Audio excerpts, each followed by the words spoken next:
Okay. Ayan, lapit mo pa. Pag lumapit na, balik mo. Ayan. Yung pagbalik, smooth mo lang din. Okay, then, pantayin mo muna bago mo ilagay sa gitna yung yan, no? Yung manibela, no? So, diretso muna.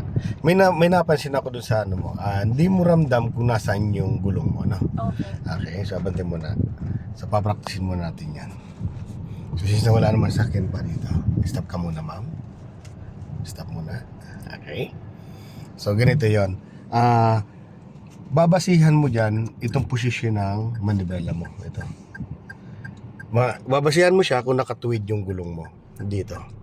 Okay? Then, sa reaction. Kasi hindi naman natin kita yung gulong eh. Yes po. No, so dito natin siya mababasihan. Pag binitawan mo yung ano mo, yung gas mo, ay yung brake mo, tatakbo yan, tingnan mo siya. Stop. 'Di ba nakadiretso? Kasi ganoon. Ngayon, may isang kagaya niyan, kagaya nito na kala mo nakatuwid. Are, no. Ngayon, pag binitawan mo yung brake mo, tama, stop. Pumupunta siya sa kanan. Pag hinihila ka papunta ka sa kanan, okay, ng iyong sasakyan, pupunta siya dito, hinihila ka, huwag mong pigilan to. Ang gawin mo, kontrahin mo kagad siya ng isang kaliwa. Halimbawa, ganyan, ito mo, pakawalan mo. O, kontrahin mo kagad ng isang kaliwa. Ikot agad ikaw ng isang ganon. Bilisan mo kagad ng isang ikot na ganon. Para hindi ka punta dito. Okay, stop ka muna. Ngayon, iinom mo na sa kaliwa naman. Ayan, dito. Di ba? Akala mo, nasa gitna siya, ma'am, ano? Kasi dito yung pattern natin. Yan, pakawalan brake mo. O, di ba? Dinadala ka niya sa kaliwa. So, pag baguhan na gaya mo, siyempre, pipigilan to. So, hanggang sa bumangga ka doon. So, huwag mo siyang pigilan, kontrahin mo agad. Pakawalan brake mo, then, kontrahin mo agad ng kaliwa. Ay, ng kanan. Kasi pupunta siya doon. Then, i-correct mo siya. Ayusin mo siya sa posisyon. Pag okay na, gitna agad. Okay? Huwag mo bababad yung ano mo. So, sige. So, wala naman sa akin, exercise tayo ng yan muna. Para hindi ka maiwasan natin yung accident. Stop ka muna, ma'am. Okay?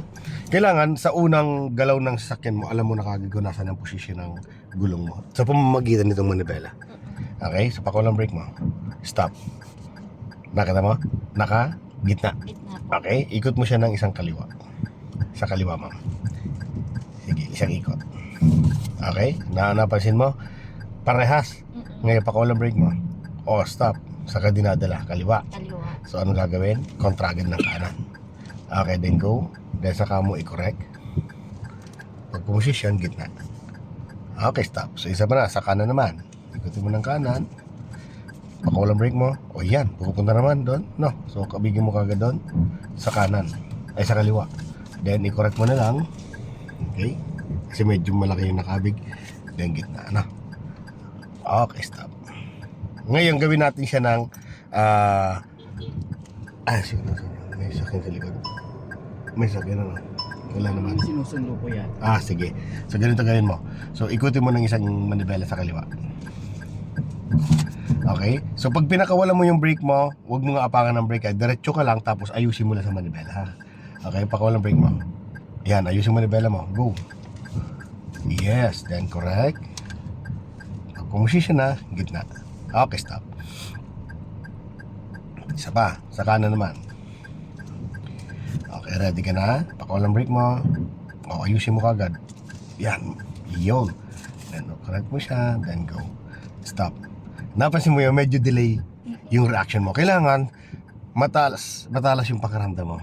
Yan isa sa mga karakteristik ng isang driver, matalas yung pakiramdam. Pagramdam nyo na mali. Ganun kagad. Kailangan yung unang pitik pa lang ng sakyan mo, alam mo, nandun siya. Nandun yung manibela ko. So, kabig ka agad na. Okay, so isang ikot sa kaliwa, ma'am. Okay, then pakawala mo. Ayusin mo. Pitik agad. Yan, up. Then, gitna na. Okay.